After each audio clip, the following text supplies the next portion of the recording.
Here was a martyr for Freemasonry and its inviolable secrecy. Except that things did not quite go in the way Custos said. Over 2 centuries later, the Inquisition's transcription of his interrogation surfaced from the Lisbon archives to reveal that he did give away the mysteries of Freemasonry that he'd vowed to die to protect. Very sensibly, faced with the prospect of the torture chamber and the auto da fe, he told all. Indeed, he barely waited for the inquisitors to open their mouths before answering all their questions. Not that his confession saved him from being tortured. Portuguese inquisitors rarely needed much of an excuse to break out the instruments of pain. They racked Custos twice for a little over 15 minutes each time, just to make sure.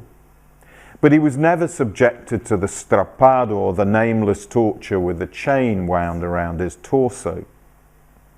Something else that Custos neglected to tell his readers is that had the Lisbon inquisitors looked hard enough, they could have found published sources that would have taught them what they wanted to know, like Sam Pritchard's pamphlet Masonry Dissected of 1730. Exposés of Freemasonry are nearly as old as Freemasonry itself. Masonic secrets have never really been all that secret. Custos evidently found the temptation to pass himself off as a hero just too strong. So once back at liberty, he doctored his story to perpetuate a beguiling myth. The idea that Freemasons are the bearers of some momentous or dangerous truth to which only the chosen few can have access, and which they are bound by oath to safeguard at any cost. Freemasons' inviolable secrecy is elusive and powerful. It is the engine of the fascination and suspicion that have always surrounded the Freemasons. It inspires loyalty and attracts trouble. Secrecy is a game, and both Custos and the Inquisitors were caught up in it. Yet, as I think John Custos appreciated, secrets are not as important to Freemasonry as stories about secrecy. Secrecy is the key to Masonic history in that if we can grasp it, we can unlock a rich store of narratives about how the world we live in was made. So, the reason ultimately that John Custos was tortured, according to the papers of the Portuguese Inquisition, which, as you'll have gathered, is a much more reliable source than Custos's own self-dramatising narrative, is ultimately because the Inquisitors didn't believe him. He told everything. He told them the secrets of Freemasonry, the secrets of the first and second degrees. There wasn't a third degree yet at that stage. The home truths, if you like, that underlie all the ritual and symbolism, the simple messages,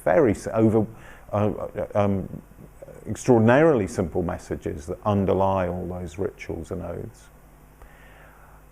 And they didn't believe him because it was too banal. That's why the message was, what?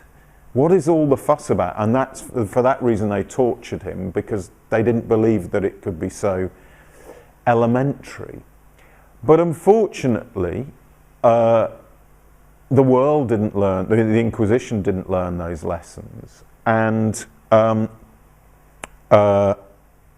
a sense, neither did the Freemasons, because the history of Freemasonry, as I've explained, is driven, you can see it in this way, as being driven by attempts to see, on all sides, to see in the secrets of Freemasonry more than is really there.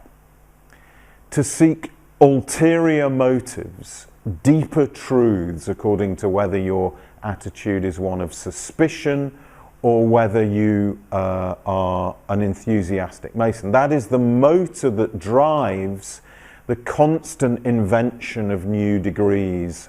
There's the motor that has happened throughout Masonic history, you know, the invention of new codes and degrees and rituals and so forth. And also drives the paranoia that has surrounded Freemasonry from the beginning. What are they up to? What are they hiding? Is the question. Now, I have the point. Without, for those of you who are not Masons before, I don't want to spoil the surprise by revealing, if you like, the ultimate secrets. But secrecy is triple locked into Freemasonry and to the rituals which embody its philosophy, if you like. The rituals that guarantee belonging and dramatize Masonic belonging. The rituals are conducted in a secluded space, that of the Masonic temple. The rituals involve an awful lot of symbolism which hides various moral qualities, if you like, hides and reveal. And then, of course, it involves learning, taking various oaths, which on the face of it are absolutely blood-curdling. Swearing, you know, to maintain the secrets of Freemasonry on pain of various forms of horrible death. Now, all of that, you can have to sympathize with the poor inquisitors, that all of that should then hide a few very elementary moral truths seems odd, seems paradoxical.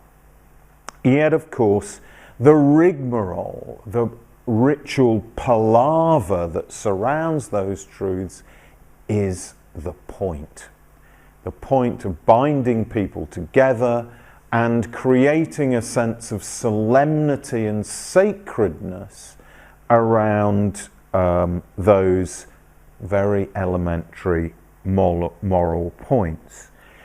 Those rituals, that the secrecy, do two things, and I think this is true of them, true from the beginning.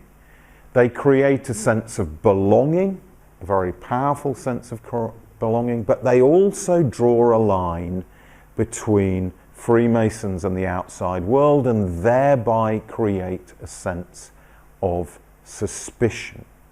Now, there's a reason, I think, which, you know, the line I've often heard from Freemasons, which is, we're not a secret society, we're a society with secrets. I'm afraid that's not going to reassure the outside world. If you're of a suspicious frame of mind, that's only going to make it worse. I think there is a reason why Freemasons in the 17th and 18th century, the early decades of the history of Freemasonry, lighted on secrecy as a motif, as a device in their rituals. And that is to do with the climate of religious conflict at the time. This was a time, as you all know, Britain had been torn apart by religiously driven civil wars in the middle of the 17th century. At the time of the foundation of the Grand Lodge in 1717, Catholics were regarded as all but traitors, along with other various Protestant sects. That link between religion and political authority, and on that link, that, you know, if it was broken, seemed to smack of treason and heresy all bundled into one, had only just begun to come loose.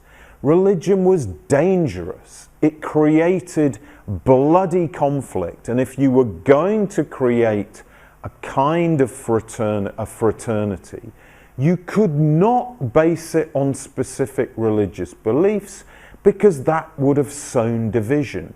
You had to create on something which was nobody could disagree with. like try to be a nice chap. Who could disagree with that? And then envelop it in a kind of quasi-religious ritual and mystique, to borrow some of the sense of awe and solemnity that surrounds religion without importing any of the elements of theological controversy and therefore of political danger. So that's the purpose that secrecy served. Quite whether it is still useful as a ritual motif, I have some opinions on that. But the point is that the intention from the beginning, I think, was to create an in-group and an out-group, to create a sense of belonging and a sense of suspicion on the outside. That is the inevitable consequence of the use of secrecy in that way, and it has driven Masonic history in some of the ways that I will try and explain. So that's about secrecy. My book then is in part a history of Freemasonry, a global history of Freemasonry. I begin